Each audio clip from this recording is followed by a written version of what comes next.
Sana'a is a city under siege. 6 months of bombing. Airstrikes day in, day out. The campaign is led by Saudi Arabia and backed by the West. قتلونا خربوا بيوتنا ما عبش ما ناكل جاوعي بيوت مخربة. On Sana'a's main shopping street, a missile has gone straight through the roof of a residential block.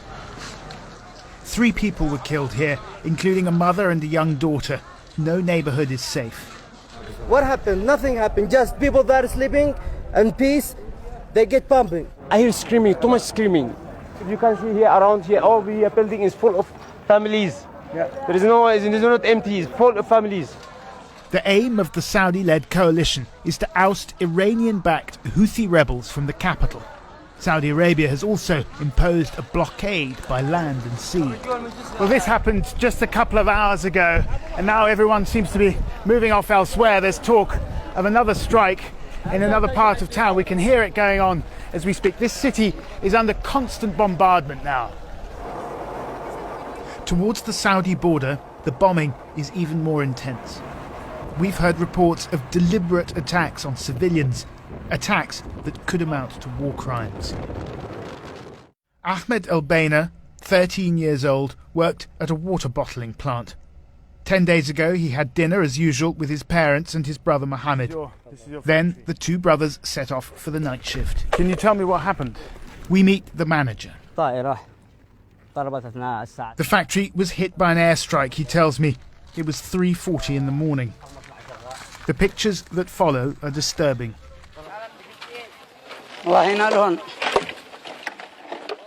In the gruesome aftermath, they filmed as they searched for bodies.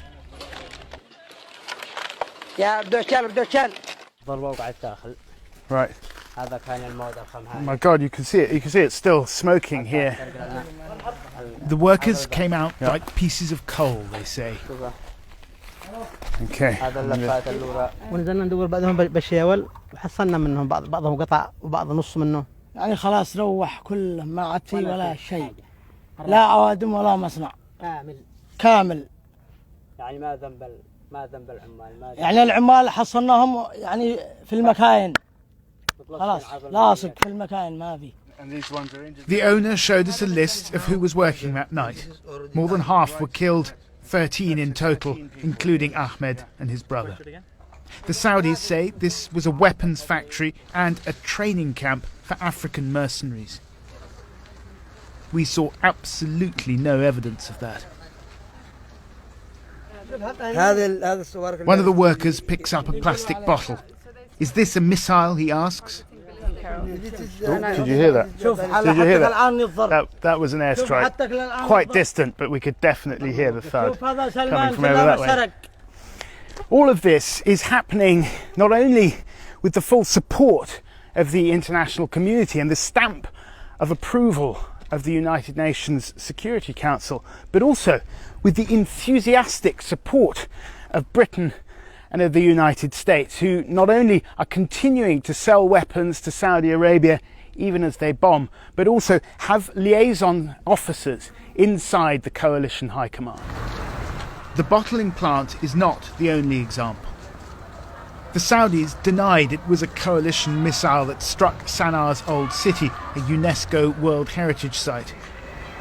Whatever it was that destroyed these historic buildings, we do know what military hardware the Saudi Air Force is using over Yemen, mainly American-made F-15s and British-made Tornadoes and Typhoons, dropping bombs supplied by the US and the UK.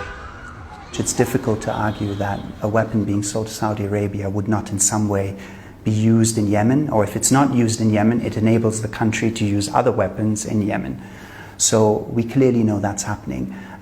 There is evidence of personnel support again in terms of supporting the Air Force and the Army in its efforts here. Perhaps as devastating as the bombing is the blockade of seaports in particular. On a ward in a hospital in Sana'a, we meet Reem Abbas and her daughter Rania. She's 4 years old and acutely malnourished due to complications from meningitis. In a country that imports 90% of goods, including medicines, chronic shortages have now reached crisis proportions. من سبب لو بعد الوضع هذا يعني عدم كل حاجة حتى الكهرب في المستشفى يعني إذا سبحان الله الماطور وقع في حاجة ولا حاجة وفي بالعناية وفي كذا يموتوا يروحوا فيها سبحان الله. 2 days after we filmed that interview, the hospital closed. Too many airstrikes, too few resources. The scale of the crisis is huge. On top of the blockade and the airstrikes, there's been months of fierce fighting between the two sides. 1.5 million people have fled their homes, seeking shelter in makeshift camps. Half the population of Yemen doesn't know where the next meal will come from. Khadija Ahmad is forced to pick the leaves off thorn bushes to feed her 4 children. You grind it up with water? It's better than starving to death, she says. The family fled here because of the airstrikes further north, but nowhere is safe. In July, a missile landed near their tent. Khadija, 4 months pregnant, miscarried. But she says she fears hunger more than bombs. والله كل الجوع أسوأ من طربتك طايرة ما تدرين ابنك يموت مول ولا انت من أنا أحسب لابني اللي ورايا ما بيش نفسي بابني اللي ورايا أقول كيف يكون حين أنا الطائرة تعقرني وهو كيف يقع منه بعدي عندنا تكملنا بالمرة كلنا سوا ولا يبقى منه. This is a war in which even refugee camps are no refuge. There's a game the children play here. It's called 1, 2, 3 airstrike. It's accompanied by squeals of nervous laughter. But it's deadly serious. Deliberately targeting civilians in refugee camps or elsewhere is a war crime. Many of these people were already living in camps, fleeing earlier wars, and now they're being hit again. In places like Harad and Saada, towns near the Saudi border, which have been heavily bombed. Yeah, but I'm just surrounded here by people coming up one after the other, telling me that their family, their relatives, their children were killed in Saudi airstrikes. There seems to be no end to the witnesses here. Since the conflict started, more than 2,000 civilians have been killed by both sides. Houthi soldiers, some of them no more than teenagers, are accused of firing heavy weapons in built-up areas. But it is the Saudis and their coalition partners who have overwhelming force in the skies. Schools and hospitals and markets and enterprises and factories should not be stricken, should not be shelled.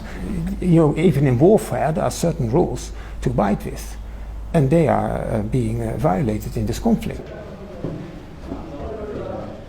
A week after the airstrike on the bottling plant, we went to meet the parents of Ahmed and his brother Mohammed. Assalamu alaikum, Gabriel. Assalamu alaikum. Mohammed was the family breadwinner. Ahmed, a typical 13-year-old, always on his bike. Ibrahim and Khalija Al-Baina describe hearing the blast at the bottling plant, how they searched through the rubble for the bodies of their sons, how they gathered their severed limbs together in a plastic bag. ظلموني من ولادي والله ظلموني من أولادنا سنين ماتوا عليه بعدين راح على اثنين محمد وأحمد سواء ساعة واحدة في يوم واحد. Whoever did this to us, the father said, may God repay them. In the past few days, the bombing has intensified. In Sana'a, there's talk of an impending advance on the city. This war is part of the wider struggle for power between Saudi Arabia and Iran. Not everyone here supports the Houthis, but with every airstrike, with every civilian death, resistance to the Saudis and their allies is growing.